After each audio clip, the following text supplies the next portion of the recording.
wa mbinguni. Kama angekuwa anapendezwa na takatifu wa mbinguni, angesubiria tu kuokolewa kwa Yesu. Nisikilize. Yesu alikuwa mwanadamu asilimia mia, alikuwa mwanadamu, alikuwa Mungu asilimia. Yesu yote akaiacha kwa ajili yako wewe, kwa ajili yako dada, kwa ajili yako mama, ili kupitia wewe ufanike Bwana katika pendo lake. Niko naendelea kutakasa. Mwambie mwenzako tunaendelea hiyo. Tunaendelea hapo. Neno kutakasa. Tunapookoka mara tu ni takasiko nafanyika. Hapo mambo matisa ambayo Mungu anafanya unapokoka. Kuna mambo mengine anayafanya peke yake. Kuna mambo mengine anataka mshirikiane. Jambo analolifanya moja wapo. La kwanza anakutaka ushiriki na wewe. Unalifanya mwenyewe. La pili analifanya mwenyewe. La tatu ni utakaso. Anataka ukiokoka, baada ya kusema amina, dhambi zako zinafutika zote. Dhambi zote zinaoshwa zote. Haijalishi imekuwa nyekundu kama bendera, yeye anazigeuza zinakuwa nyeupe kama sufu. Usikize, zinakuwa nyeupe kama sufu. Anachotaka kutokea hapo ni kujilinda na dhambi. Mwambie mwenzako kujilinda na dhambi. Unapofanya dhambi mara tu wokovu una. Mambo ya Mungu tega mgongo. Mwambie mwenzako mambo ya Mungu tega mgongo. Wapo wako kanisani lakini mambo ya Mungu tumeyategea mgongo. Yapo tunahubiri, yapo wanasema, yapo wanaonya, yapo wanahubiri, lakini wafanyika kama jiwe ambalo lipo kwenye maji. Nisikilize. Jiwe ambapo kwenye maji. Huwa liko kwenye maji. Maji yanapita miaka na narudi. Ukilitoa, ukalipasua, inatoka vumbi. Nisikilize. Kwa hiyo inatoka vumbi. Watu kama hawa wanaferesha namna hiyo. Neno linahubiriwa lakini hamtaki kusikia kweli. Kanuni ya Mungu iko hivi. Unapoendelea kuikataa kweli, wale watu ambao wanapinga kweli msiwalaumu. Wao unapoendelea kupinga kweli, ule ufahamu wa Mungu, huo Mungu anauondoa. Ule ufahamu wa Mungu ulioko kwako, huo anauondoa. Unabaki unatembea mwenyewe. Unatumia akili yako mwenyewe. Unaomba kwa akili yako mwenyewe. Lakini ndani yako Mungu hauna. Sababu ya Mungu iko juu ya wote watendao maovu.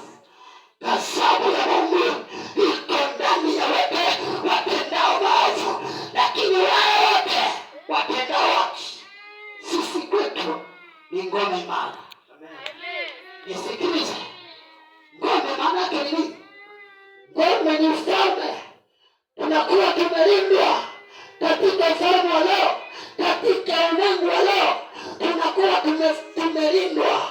Wale ambao wote wana haki, wale wote ambao wanaipenda kweli, wanakuwa wamelindwa katika ulimwengu wa leo. Hata majaribu yanapokuja, hata shida zinapokuja, anafanisha yule aliyekuwa ameitenga nyumba yake kwenye mwamba imara. Anapita tu. Haleluya. Uweze kuteka ngome kama haujaelewa mkuu wa ufalme yule ana nguvu kiasi gani. Uweze kuteka ufalme kama hujui yeye ambaye analinda hiyo ufalme ana silaha kiasi gani.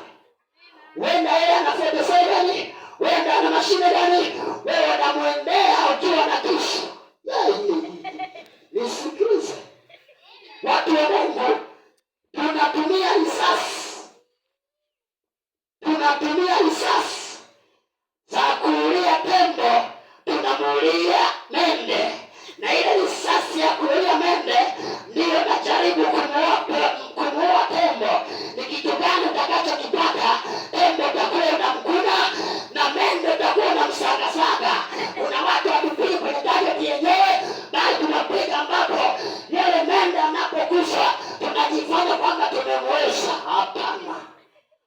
lazima upime, lazima uelewe vita yetu sio katika ulimwengu wa damu, bali ni katika ulimwengu wa roho, bali ni katika ulimwengu wa roho, juu ya falme zote za giza.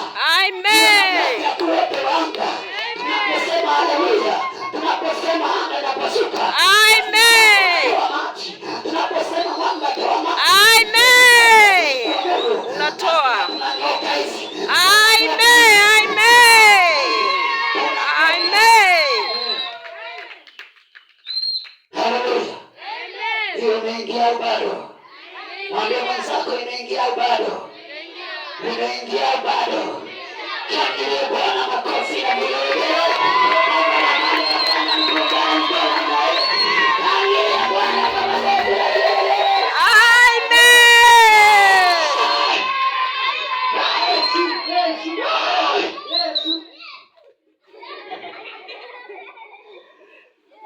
Watoto pamoja na mikono na ugai. Kama unampenda Bwana tu pamoja na mikono na ugai. Vijana watu wenye shangwe mahali hapa. Amen.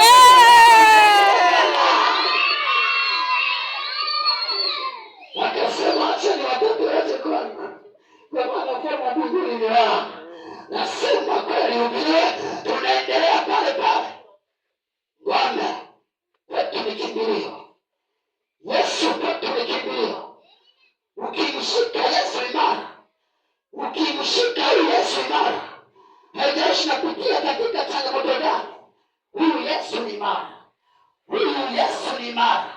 Kuna wengine imani zinapungua, ndipo wanafunzi wakamwambia Yesu, tunaomba tuongezee imani.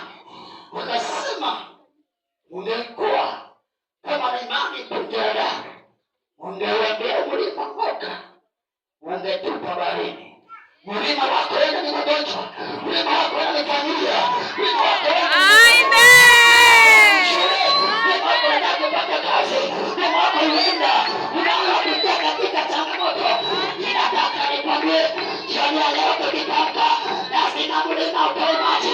Tukisema lazima mwanga utoe maji.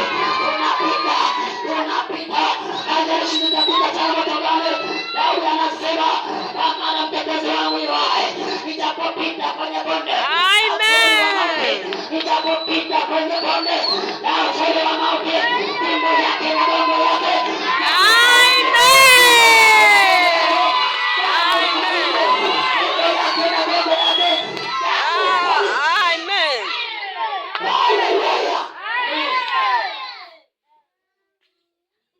Simama kwa miguu yako miwili.